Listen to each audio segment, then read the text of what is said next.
വടക്കൻ തെക്കൻ ജില്ലകളിലൂടെയുമാണ് ഇനി നമ്മൾ കടന്നു പോകുന്നത്. കോട്ടയം ആരുടെ കോട്ടയാണ് ഇനി? രണ്ടില തളിർക്കുമോ? കൈപ്പത്തി ഉയരുമോ? അരിവാൾ തിളങ്ങുമോ? താമര വേരാഴ്ത്തുമോ? ചോദ്യങ്ങൾ പലതാണ്. കണക്കുകളിലേക്ക് പോയാൽ ഒരു ചിത്രം കിട്ടും നമുക്ക്. നമ്മുടെ മുന്നിലേക്ക് ആ കണക്കുകൾ വരികയാണ്. 2021 കണക്കുകൾ.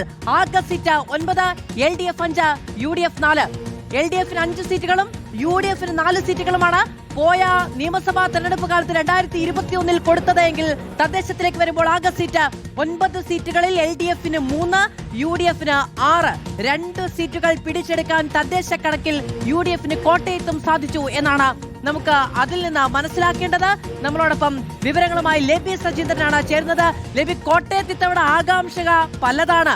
പാലായിൽ എന്ത് സംഭവിക്കുമെന്ന ചോദ്യമുണ്ട്, മറ്റു പലതുമുണ്ട്. മാത്രമല്ല കേരള കോൺഗ്രസുകളുടെ മണ്ഡലങ്ങൾ അനവധിയുണ്ട്. എന്ത് സംഭവിക്കും? മാധു, കേരള കോൺഗ്രസുകളിൽ മുഖാമുഖം മത്സരിക്കുന്ന മണ്ഡലങ്ങൾ, PC ജോർജും മകൻ ഷോൺ ജോർജും മത്സരിക്കുന്ന മണ്ഡലങ്ങൾ, പാലായിലും പൂഞ്ഞാറിലും എന്തായി തീരുമെന്നുള്ള ആകാംക്ഷ ഇതൊക്കെയുണ്ട്. എങ്കിൽ പോലും മാധു ഓർക്കുക, കോട്ടയം ജില്ല എന്ന് പറയുന്നത് മധ്യ കേരളത്തിൽ എന്നും UDF-ന് ഒപ്പം ഉറച്ചു നിൽക്കുന്ന ഒരു ജില്ലയാണ്. കഴിഞ്ഞ തവണ കേരള കോൺഗ്രസ് പിളർന്ന് കേരള കോൺഗ്രസ് മാണി വിഭാഗം LDF-നൊപ്പം പോയ സാഹചര്യത്തിലാണ് വലിയ മുന്നേറ്റം LDF-ന്. വലിയ മുന്നേറ്റം എന്ന് പറയുമ്പോൾ 9-ൽ 5 പിടിച്ചെടുക്കാൻ സാധിച്ചത്. 4 UDF-നും 5 LDF-നും. ഇത്തവണ നില മെച്ചപ്പെടുത്തി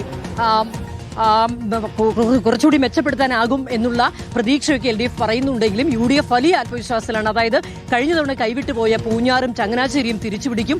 അതിനൊപ്പം തന്നെ VN വാസവൻ മത്സരിക്കുന്ന ഏറ്റുമാനൂർ വലിയ മത്സരമാണ് അവിടെ നടക്കുന്നത്. അത് അട്ടിമറി വിജയം നാട്ടകം സുരേഷിലൂടെ നേടാൻ സാധിക്കുമെന്ന് UDF പ്രതീക്ഷിക്കുന്നു. ഏറ്റവും സങ്കീർണം UDF-നെ സംബന്ധിച്ചിടത്തോളം കോട്ടയം ജില്ലയിൽ വൈക്കവും അതുപോലെ തന്നെ കാഞ്ഞിരപ്പള്ളിയുമാണ്. ഒരു ക്ലീൻ സ്വീപ്പ് ഉണ്ടായിട്ടുണ്ടെങ്കിൽ ഈ 2 മണ്ഡലങ്ങൾ കൂടി തിരിച്ചുപിടിച്ച 9 നേടാനാകുമെന്നുള്ള ആത്മവിശ്വാസമൊക്കെ UDF ക്യാമ്പ് പുലർത്തുന്നുണ്ട്. എന്നാൽ കഴിഞ്ഞ തവണ ലഭിച്ച സീറ്റിൽ നഷ്ടപ്പെട്ടു പോയ പാലാ കൂടി ചേർത്ത് പിടിച്ച് നില മെച്ചപ്പെടുത്താൻ സാധിക്കുമെന്നുള്ള ആത്മവിശ്വാസം LDF-ഉം പുലർത്തുന്നു. ഏതായാലും പല മണ്ഡലങ്ങളിലും ഇഞ്ചോടിഞ്ച് പോരാട്ടം നടന്നിട്ടുണ്ട്. ഒപ്പം തന്നെ പൂഞ്ഞാറിൽ PC ജോർജ് പിടിക്കുന്ന വോട്ടുകൾ അവിടെ നിർണായകമാകും.